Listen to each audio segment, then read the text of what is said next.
नमस्कार दोस्तों, happy study zone में आपका स्वागत है। और आज हम देखने वाले हैं कंप्यूटर के क्लास बहुत ही ज़बरदस्त तरीके से, क्योंकि सारे के सारे क्वेश्चन यहाँ पर प्रीवियस ईयर के रखे गए हैं, तो काफ़ी इंटरेस्टिंग और ज़बरदस्त सेशन रहने वाला है। तो चलिए आज का सेशन स्टार्ट करते हैं पहला पॉइंट के साथ में। पहला पॉइंट है कंप्यूटर और कीबोर्ड के बीच होने वाला कम्युनिकेशन होता है। क्या होता है? तो याद रखना है, ये सिंप्लेक्स कम्युनिकेशन होता है। ये इंपॉर्टेंट है, प्रीवियस ईयर में पूछा भी क्या है। उसके बाद नेक्स्ट पॉइंट की बात करते हैं, तो संचार माध्यमों में बैंडविड्थ का अर्थ क्या होता है? तो इसका अर्थ होता है डाटा वहन करने की क्षमता। उसके बाद नेक्स्ट पॉइंट की बात करते हैं, तो यह सॉफ्टवेयर फाइल के आकार को छोटा करता है ताकि उसे इंटरनेट पर अधिक तेज़ी से ट्रांसफ़र किया जा सके, तो कंप्रेशन। ठीक है, चलिए अगला पॉइंट की बात करते हैं। तो अगला पॉइंट है आपके सामने, ISDN का विस्तारित रूप क्या है, यानी कि इसका फुल फॉर्म क्या होता है? तो याद रखना है इंटीग्रेटेड सर्विस डिजिटल नेटवर्क, और ये भी पूछा गया है, तो इम्पॉर्टेंट है। उसके बाद नेक्स्ट पॉइंट की बात करते हैं। तो नेक्स्ट पॉइंट है आपके सामने कि कंप्यूटर द्वारा प्रोसेस हो सकने वाले एनालॉग सिग्नल को डिजिटल सिग्नल में बदलने की प्रक्रिया क्या कहलाती है? देखिए ऐसा क्वेश्चन पूछा गया है कई बार, तो मॉड्यूलेशन कहते हैं। अगला पॉइंट आपके सामने, उच्च गति से प्रकाश संकेतों द्वारा डाटा ट्रांसमिट कर सकता है। कौन कर सकता है? तो याद रखिएगा फाइबर ऑप्टिकल केबल कर सकता है। नेक्स्ट पॉइंट की बात करते हैं, तो मॉडेम टेलीफोन लाइनों के माध्यम से कंप्यूटर नेटवर्क को जोड़ता है। कौन जोड़ता है? तो याद रखना है कि डायल अप कनेक्शन से जोड़ता है। नेक्स्ट पॉइंट की बात करते हैं, तो DSL किस प्रकार के कनेक्शन का उदाहरण है? तो ये ब्रॉडबैंड का है। ब्रॉडबैंड का ये इंपॉर्टेंट है। देखिए RBI 2015 में पूछा गया प्रश्न है, तो इंपॉर्टेंट है। नेक्स्ट है आपके सामने कि कंप्यूटर में डाटा प्रेषण की गति मापने की इकाई कौन सी है? ये इंपॉर्टेंट है, तो बीट्स पर सेकेंड। बीट्स पर सेकेंड ये इंपॉर्टेंट है। अगले पॉइंट की बात करते हैं, तो संचार उपग्रह का प्रयोग होता है। किस में होता है? तो आपको याद रखना है कि संचार संकेत प्राप्त करने और उसे पुनः प्रेषित करने के लिए। अगला पॉइंट आपके सामने कि सबसे धीमा इंटरनेट कनेक्शन सेवा है, किसका है? तो डायल अप सर्विसेज का है, और ये देखिए MPPS 2015 में पूछा गया प्रश्न है। अगला पॉइंट है कि टेलीफोन लाइनों का प्रयोग कर इंटरनेट सेवा प्रदान करने वाला तकनीक है। कौन सा है? तो डिजिटल सब्सक्राइबर लिंक है। उसके बाद अगला पॉइंट की तरफ बढ़ते हैं, दूरदर्शन प्रसारण में चित्र संकेतों का संदेशों का संचरण होता है। क्या होता है? तो एम्पलीट्यूड मॉड्यूलेशन द्वारा होता है। अगला पॉइंट है कि दो या अधिक डिवाइस द्वारा मीडियम और उसका पाथ शेयर करने की प्रक्रिया कहलाती है। तो क्या कहलाती है?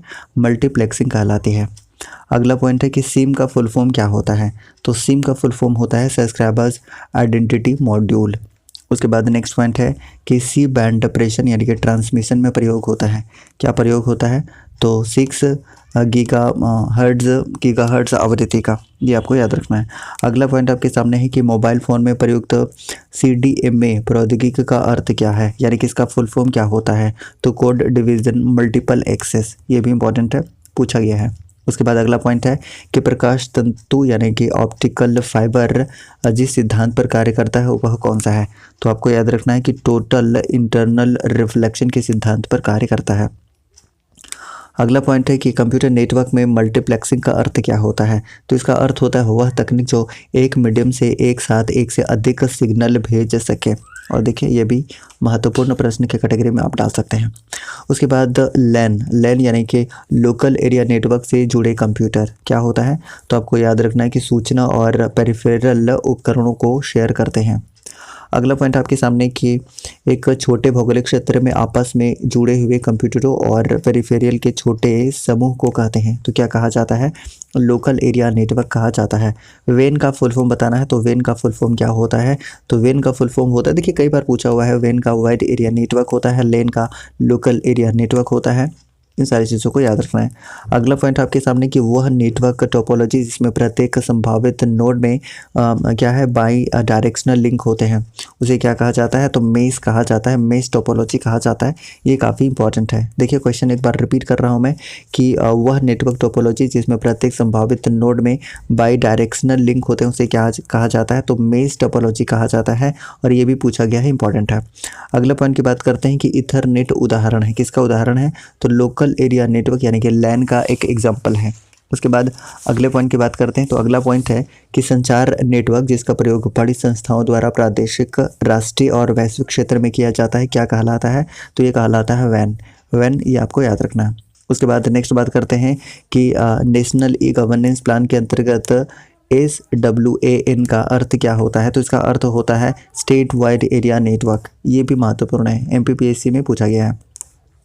अगला पॉइंट है कि किसी कंपनी के कर्मचारियों द्वारा एक ही स्थान में उपयोग किया जाने वाला अनन्य रूप से निजी नेटवर्क कौन सा होता है? तो ये होता है लोकल एरिया नेटवर्क। अगला पॉइंट की बात करते हैं और देखिए JPSC 2013 में पूछा गया प्रश्न है कि किसी कॉलेज परिसर तक सीमित कंप्यूटर नेटवर्क का नाम क्या होता है? तो उसका नाम होता है कैंपस एरिया नेटवर्क। ठीक है, याद रखिएगा, कैंपस एरिया नेटवर्क होता है, ये इंपॉर्टेंट है। उसके बाद अगला पॉइंट की बात करते हैं तो जिस कार्ड से आपका कंप्यूटर नेटवर्क के अन्य कंप्यूटरों को जुड़ सकता है उसे क्या कहा जाता है? तो उसे कहा जाता है नेटवर्क इंटरफेस कार्ड। ये भी इंपॉर्टेंट है। अगला पॉइंट है कि बिना केबल के प्रयोग से कंप्यूटर को नेटवर्क से जोड़ने वाला डिवाइस क्या कहलाता है? तो ये कहलाता है वायरलेस। ये भी पूछा गया है। अगला पॉइंट आपके सामने है कि मॉड्यूलेटर डीमॉड्यूलेटर का सामान्य नाम क्या है? तो उसे कहते हैं, क्या कहते हैं? मॉडेम कहते हैं। ये हमने कई बार आपको बताया भी है। मॉडेम को जोड़ा जाता है, मॉडेम को जोड़ा जाता है तो टेलीफोन लाइन से जोड़ा जाता है, ये आप याद रख सकते हैं। अगला पॉइंट है कि समान प्रोटोकॉल वाले नेटवर्क को जोड़ने के लिए प्रयोग किया जाता है। क्या प्रयोग किया जाता है? तो ब्रीजेस का प्रयोग किया जाता है। उसके बाद नेक्स्ट पॉइंट है कि वह हार्डवेयर डिवाइस या सॉफ्टवेयर प्रोग्राम जो नेटवर्क्स के बीच डाटा पैकेज या मैसेज भेजता है उसे क्या कहते हैं? उसे राउटर कहा जाता है। ये इंपॉर्टेंट है। अगला पॉइंट आपके सामने कि सिग्नल के मॉड्यूलेशन और डीमॉड्यूलेशन की भूमिका निभाता है। तो ये मॉडेम निभाता है और मॉडेम का फुल फॉर्म भी अगर पूछेगा तो मॉड्यूलेशन डीमॉड्यूलेशन हो जाएगा। ये आपको याद रखना, फुल फॉर्म पूछ लिया जाता है। उसके बाद नेटवर्क पर पब्लिक एक्सेस को अवरुद्ध करते हुए private company wide area network का उदाहरण है, कौन सा है? तो इंट्रानेट है। उसके बाद नेक्स्ट पॉइंट की बात करते हैं तो नेक्स्ट पॉइंट आपके सामने कि यह कंप्यूटर डिवाइस टेलीफोन लाइनों के माध्यम से डाटा भेजता है और प्राप्त करता है। ये भी क्या हो जाएगा? तो मॉडेम हो जाएगा, मॉड्यूलेशन डीमॉड्यूलेशन हो जाएगा। नेक्स्ट बात करते हैं कि मॉडेम का आविष्कार किसने किया था? तो ये इंपॉर्टेंट है, तो याद रखिएगा AT&T इंफॉर्मेशन सिस्टम। तो ऑप्शन नंबर क्या हो जाएगा? ये इसका बिल्कुल सही आंसर होगा। और देखिए ये पूछा गया है तो काफ़ी इंपॉर्टेंट है। उसके बाद नेक्स्ट बात करते हैं तो इंटरनेट बैकबोन का अर्थ क्या होता है? तो इसका अर्थ होता है हाई स्पीड कम्युनिकेशन लाइनों का मुख्य पाथ जिसके द्वारा सभी इंटरनेट ट्रैफिक का संचालन किया जाता है। ये भी पूछा गया है MPPSC में और कई सारे एग्जाम में। उसके बाद नेक्स्ट बात करते हैं कि वायरलेस यानी कि बेतार नेटवर्क स्थापित करने के लिए प्रौद्योगिकी है, कौन सा है? तो ब्लूटूथ है। ये आपको याद रखना है। अगला पॉइंट की बात करते हैं तो अगला पॉइंट है कि सूचना प्रौद्योगिकी नेटवर्किंग में कौन सी युक्ति का प्रयोग फिजिकल लेयर में होता है? तो ये कौन सा होता है? तो याद रखना है रिपीटर होता है।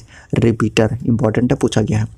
अगले पॉइंट की बात करते हैं तो नेटवर्क में संक्षिप्त संदेश जो एक स्टेशन से दूसरे स्टेशन को जाता है क्या कहलाता है? तो उसे कहा जाता है टोकन। ठीक है, चलिए अगला पॉइंट आपके सामने कि यह कंप्यूटर डिवाइस कंप्यूटर आउटपुट को टेलीफोन लाइनों पर प्रेषित करने के लिए रूपांतरित करती है। Modem, modulation demodulation. ठीक है, उसके बाद नेक्स्ट पॉइंट आपके सामने कि मॉडेम परिवर्तित करता है, क्या परिवर्तित करता है? तो याद रखना है कि एनालॉग सिग्नल को डिजिटल सिग्नल में और डिजिटल सिग्नल को एनालॉग सिग्नल में। ये महत्वपूर्ण है, काफ़ी महत्वपूर्ण है, याद रखिएगा। उसके बाद लाईफाई उच्च गति डाटा संचरण के लिए प्रकाश को माध्यम के रूप में प्रयोग करता है। यह एक है, क्या है? तो याद रखना बेतार प्रौद्योगिकी है तथा वाईफाई से कई गुना तीव्र होता है। बेतार यानी कि वायरलेस।